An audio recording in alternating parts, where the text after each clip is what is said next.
So today we're going to demonstrate how to make a salt solution for cleaning your piercing.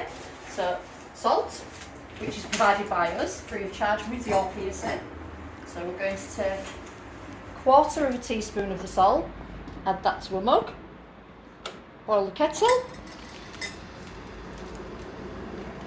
Whilst the kettle's boiling, you can have a bit of a dance.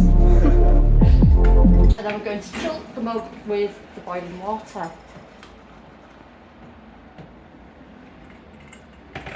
Give that a little stir just to make sure that all of the salt is dissolved. And once we've done that, we're just going to leave this to cool. Once the solution's cleaned, we're now going to demonstrate actually how to clean a piercing itself. So all we're going to do is we're going to take a couple of cotton buds. We want one for the back of the piercing, one for the front of the piercing. Before we commence cleaning, we want to make sure that we've washed our hands so they're nice and sterile.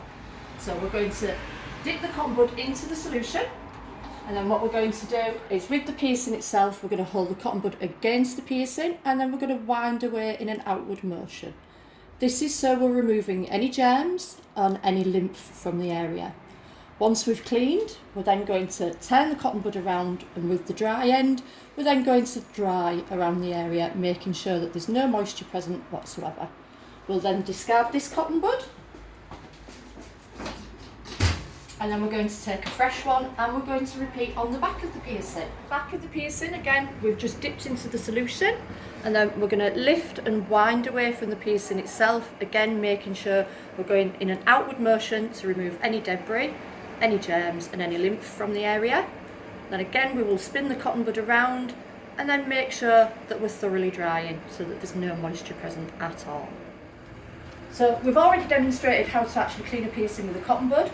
Obviously, if we have an oral piercing, so one that involves the mouth, we would always clean the outside of the piercing first with the cotton bud, with the method that we've demonstrated. And then with the rest of the solution, we're just going to use it as a bit of a mouthwash to do a little bit of a rinse and spin.